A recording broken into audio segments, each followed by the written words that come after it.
Bismillahirrahmanirrahim. Assalamualaikum warahmatullahi wabarakatuh.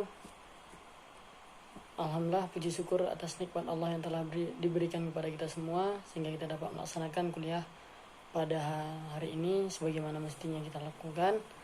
Kemudian salawat beserta salam tak lupa pula kita sajikan ke junjungan alam yakni Nabi besar Muhammad SAW serta keluarga dan para sahabat beliau. Baik, di sini saya Sabarudin ingin mempresentasikan hasil kerja saya, yaitu mengenai prinsip orientasi dan navigasi pada hewan. Semua organisme memiliki perilaku. Perilaku merupakan bentuk respon terhadap kondisi internal maupun eksternal. Nah, suatu respon di sini dikatakan perilaku bila respon tersebut telah berpola, yakni memberikan respon tertentu yang sama terhadap stimulus tertentu.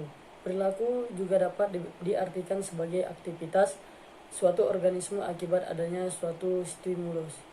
Dalam mengamati perilaku, kita cenderung untuk menempatkan diri pada organisme yang kita amati, yakni dengan menganggap bahwa organisme yang kita amati tersebut bisa melihat dan merasakan seperti kita.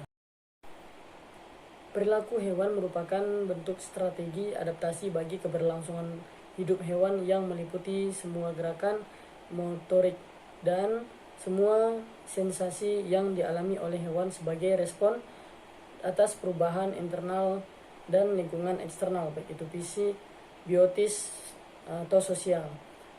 Terdapat beragam jenis perilaku pada hewan. Salah satu perilaku yang menarik untuk dipelajari yaitu sistem navigasi alami yang dimiliki oleh hewan. Sudah menjadi naluri hewani bahwa ada beberapa hewan yang melakukan migrasi. Migrasi adalah perpindahan tempat dari suatu tempat ke tempat lainnya. Contohnya misalkan terdapat pada dunia burung, serangga, ikan, dan beberapa mamalia. Nah, fenomena migrasi ini menghasilkan jalur perpindahan yang dilewati oleh hewan-hewan tersebut. Sebut saja misalkan burung.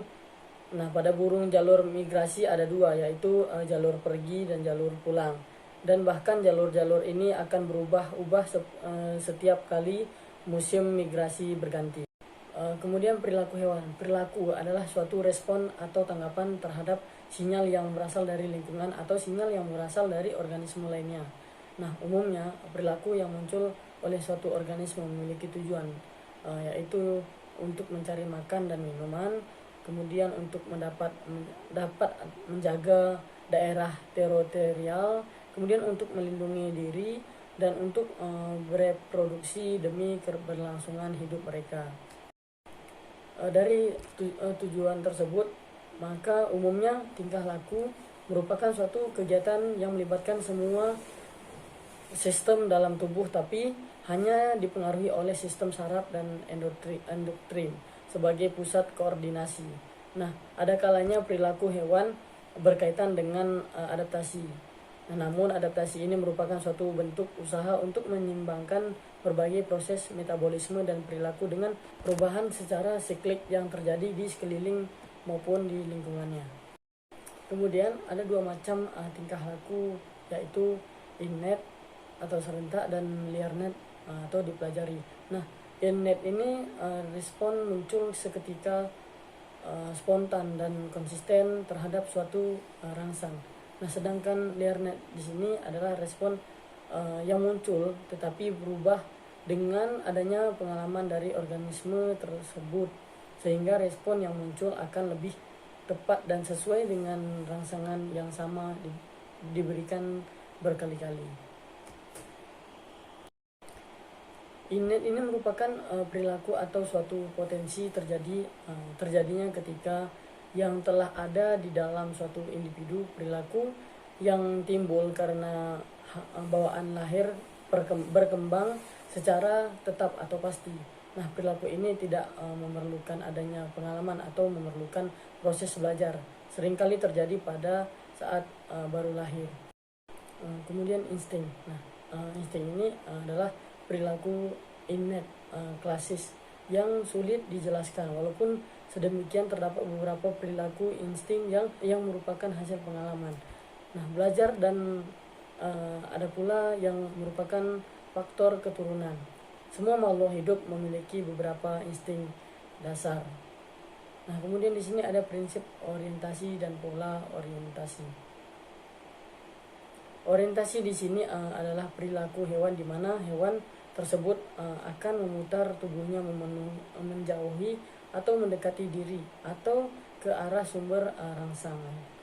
Dalam orientasi, seekor hewan dapat menentukan arah kompas dan berjalan dalam lintasan yang lurus atau untuk menempuh jarak tertentu atau hingga sampai di tempat tujuan. Kemudian perilaku ini sangat mendasar pada setiap hewan untuk mencari makan. Nah, untuk mencari makan, minum, sinar matahari, lawan jenis, interaksi dengan anggota-anggota kelompoknya.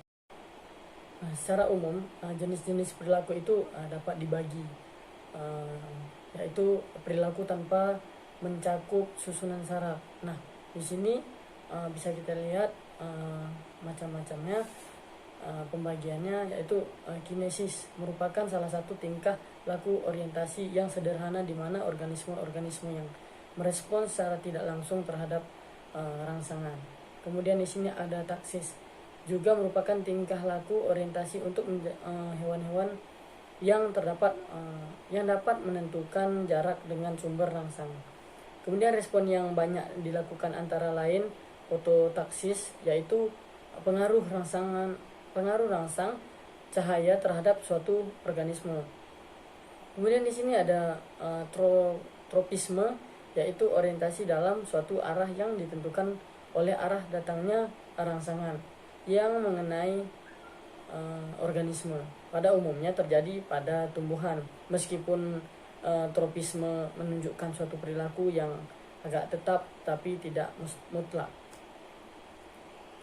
Kemudian mengenai perbedaan antara tropisme dengan toksis, itu adalah pada toksis seluruh organisme bergerak menuju atau menjauhi suatu sumber rangsang. Sementara tropisme di sini hanya bagian organisme yang bergerak. Nah, selanjutnya di sini ada perilaku yang mencangkup susunan saraf, yaitu perilaku hewan atau naluri, yaitu perilaku bawaan atau naluri atau insting. Nah, perilaku terhadap suatu stimulus di sini tertentu pada suatu spesies, biar meskipun perilaku tersebut tidak disadari pengalaman lebih dahulu dan perilaku ini bersifat menurun. Hal ini dapat diuji dengan menetaskan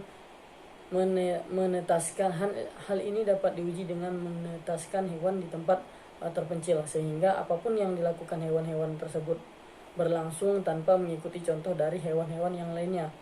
Tetapi hal tersebut tidak dapat terjadi pada hewan-hewan menyusui, karena pada hewan-hewan menyusui itu selalu ada kesempatan pada anaknya untuk belajar dari induk. Kemudian sebagai contoh di sini bisa kita lihat pada pembuatan sarang laba-laba. Nah, diperlukan serangkaian aksi yang kompleks, tetapi bentuk akhir sarangnya itu seluruhnya bergantung pada nalurinya. Nah, dan bentuk sarang ini adalah khas untuk setiap spesies, walaupun sebelumnya tidak pernah dihadapkan pada pola khusus tersebut. Kemudian pada pembuatan sarang burung. Nah, di sini kita lihat contohnya, yaitu misalnya sarang burung manyar. Meskipun burung tersebut belum pernah melihat model sarangnya, burung manyar ini secara naluri akan membuat sarangnya yang sama. Nah, untuk melakukan perilaku bawaan kadang-kadang diperlukan suatu isyarat tertentu. Isyarat tersebut disebut reliase. Di sini dapat berupa warna, zat kimia, dan lainnya. Mungkin sekedar ini yang dapat saya sampaikan, lebih dan kurang saya mohon maaf. Saya akhiri dengan ucapan Assalamualaikum warahmatullahi wabarakatuh.